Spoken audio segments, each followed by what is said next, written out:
This week's parasha, Parashat Shoftim, has a very interesting halacha at the very end of the parasha called the Egla Arufa, the decapitated calf. And the parasha starts off, it's a strange halacha. It says, Perik Kaf Aleph, Pasuk Aleph, the very beginning, or the last aliyah.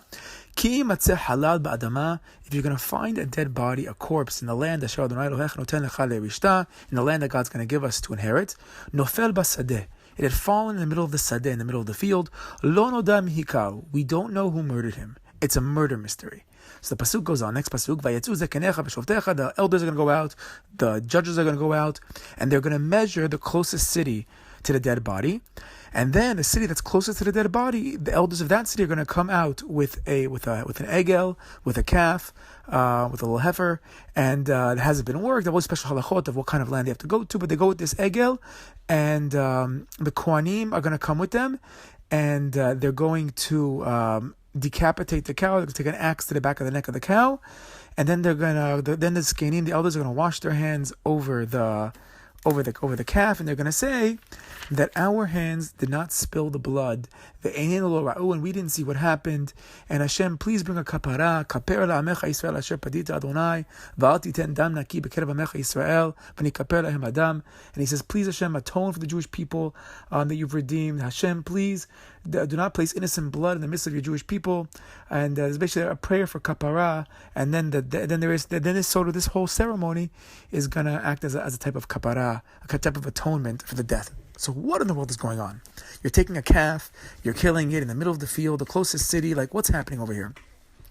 So the commentators that explain the Rishonim, Rashi, the Svarno, you look at basically most of the commentators here, they're saying, what's going on over here? When there's a dead body in the middle of nowhere by himself, out in the open in a field between a city, what happened? How did it happen? So you're going to say, oh, I don't know, it was some murderer, it wasn't me. Well, of course it wasn't you. We know it wasn't the elders. What are they saying? God, we didn't know who did it. We didn't see what happened. Of course you didn't know what happened. But the commentators explain that no, they do hold some type of responsibility, because how could a Jew be traveling by himself? Well, why didn't you escort him out? How did nobody know that he was there? How was there no leads? So according to some commentators, this whole ceremony maybe is going to get people talking, so maybe you'll find the murderer. But according to another approach, no, what the elders are actually doing is saying, we're asking for atonement, because there is a certain responsibility of the town for not taking this guy in. Why was he out there by himself? Why didn't he have a place to sleep? Why did he have nobody escorting him? What's going on over here? And just like sit back and say, my Jewish brother died, I'm not responsible. Like, what do you want from me? That's not the Jewish way. The Jewish way is we have to be responsible for each other. And even if there's an unknown murder out there, there's a partial blame on the whole city and the elders of that town and everybody of the city near closest by, because they didn't do something, because if there would have been some kind of closer relationship with this Jew, it never would have happened. So basically, the idea is we're taking some type of responsibility to the best that we can until we find the actual murderer, but we realize that we're not totally absolved whenever another Jew gets hurt, whenever another Jew dies, is murdered. Okay, so that's on the simple level. So I heard a very cool idea from Rabbi Khan that takes this idea back earlier to the Torah. So we have ourselves a murder in the middle of the field. Actually, it takes us back to the first murder in the Torah. What's the first murder in the Torah? We have Kayin and Hevel. Again, we're going back to brothers who don't love each other, but brother Kayin who murders his brother Hevel. And where does that happen? So you read the Pesukim over there. It happens out there in the Sadeh. If you go back to Bereshit, Perek Dalet, Pasuk Chet, Vayomer Kayin el Hevel achi, Vayhi beyotam basadeh, Vayakom Kayin el Hevel achi, Vayargeu, and then Kayin had some kind of conversation with Hevel, his brother, and when they're out there in the Sadeh, they're out there in the field, we're back to that same word again, we're at the Sadeh, comes up Kayin, and he murders his brother Hevel, and then Hashem goes to Kayin and says, Kayin, what are you doing?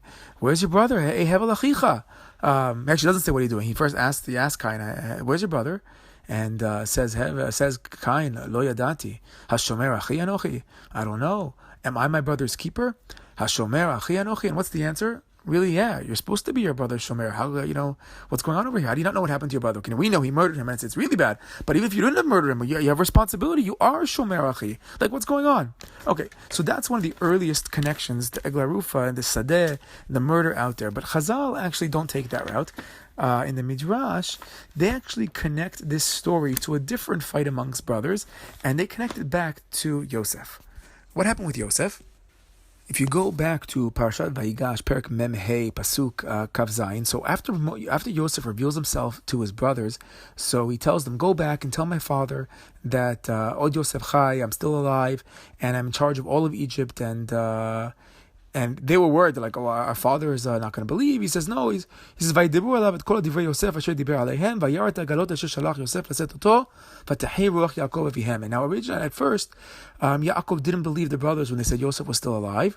But then afterwards, they spoke to him a little bit more, and he saw the agalot, he saw the wagons that Yosef sent. And then at that point, Yaakov's ruach is revived. He's back, and he realizes that his son is still alive. Comes along Rashi, fascinating Rashi, quoting the Midrash. He says, et kol divrei Yosef, Siman masar lahem b'meh haya asuk keshipiresh mimenu. He gave the brothers a sign, a siman, of what he was busy studying before he left. Beparashat Egla Arufa. He was learning about the Egla Arufa. And then v'zeu shenemar vayarta agalot asher shalach Yosef, and v'lo nemar asher shalach Paro. And that's why it says that Yaakov saw the agalot, the word agalot, in the agalot, the wagons. We have the word egla, the calves, the cows, the oxen that take the wagons. But the agalot reminded Yaakov of Egla Arufa, the last mitzvah he was learning with Yosef. So Chazal come along in this midrash and they connect Yosef and the brothers and Yaakov and Egla Arufa. So you could say on a simple level that, oh, what's going on over here? That's the last bit of Torah he was learning. So he must be alive because he remembers the last thing we were learning so many years ago. So, that's a simple level. That's what he was learning. Says Rabbi Khan that no, Chazal are telling us something much, much, much deeper. So first off, what's Egla Arufa all about over here? So we said Egla Arufa is when you find your brother dead on the side of the sadeh. So let's go back to the very beginning of the whole Yosef and his brother's story. So what happened? The brothers are jealous of Yosef. Yaakov sends Yosef to go find his brother. So Yosef is traveling by himself on the road, and he leaves Emek Hebron, and he's going to go try to find his brothers. His brothers are supposed to be in Shechem, and as he's going around over there, he doesn't find them. And the pasuk says that he's to'eh basadeh. He got lost in the field. So we're back in the sadeh, and he's lost. And finally, a malach finds him, a person finds him, tells him, oh, they went to Dotan, and he starts traveling them, and the brothers find him, and they jump on him, and they capture him, and they almost murder him in the middle of the sadeh by himself. Instead, what do? The brothers come along, and they sell him off to slavery, and they take his coat, and they dip it in blood, and they show it to Yaakov, and they say, oh, is this your son? He looks like he was murdered in the middle of the sadeh. We have the case of the Egla Arufa, a murder, and we don't know what happened. Now, we know the real story, the brothers really sold him, we know it's all going to take place, but the Egla Arufa is screaming at this whole situation between the brothers and Yosef. But there's another idea connecting Yosef to Egla Arufa, because ultimately, like we said in the very beginning, what's the idea of Egla Arufa? It's about taking responsibility for your brothers. It's about taking care of other people, saying, you know what, we might have messed up over here, but in the bigger picture, our eyes are open, we're watching out for our brothers. Egla Arufa is all about that we're shomer achi anochi, that we care for our brother. So let's go back to the story. Yaakov thinks Yosef is dead. He thinks his life is miserable. And then all of a sudden, this famine hits the land of Israel. And life is terrible. They have no food. So he tells his sons, he goes, sons, what should we do? And they say, Abba, in Egypt, they're selling food for everybody who needs.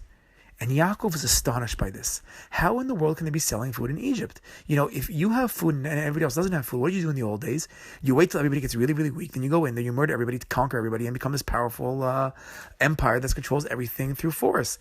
You don't go and sell people food. You don't go and help other people. Egypt's supposed to be one of the worst places in the world. Egypt is the place of Zima. You know, they say Egypt had in the Avram's days, all the worst things were happening down over there. And Egypt doesn't have a good reputation. And now all of a sudden, Egypt has institutionalized chesed, institutionalized helping each other. So Yaakov's like, what's going on? Who taught these people the Torah of Avraham? Now we know that it's Yosef. Yosef is there. He took the Torah from Yaakov. He took the Torah from Avraham, from Yitzchak. He took the Judaism to Egypt, this idea of caring for your brother. And that's what Yosef was all about. Yosef always wanted his brothers. Yosef was always shomer achi anochi. So when Yosef sends the message back to his father, he goes, Abba, I'm still alive. I still remember the teaching of Egla Arufa. And look, don't be surprised. How in the world is Egypt taking care of the whole world? How am I sending you food? Because it's me. It's Yosef, because I learned the lesson of Egla Arufa. And that's the siman that he was telling him. I care for other people. That's what it is to be a Jew. We have to take responsibility for each other. And even when things go wrong, we have to go out there and say, we're taking responsibility and figure out how to help. Shabbat Shalom.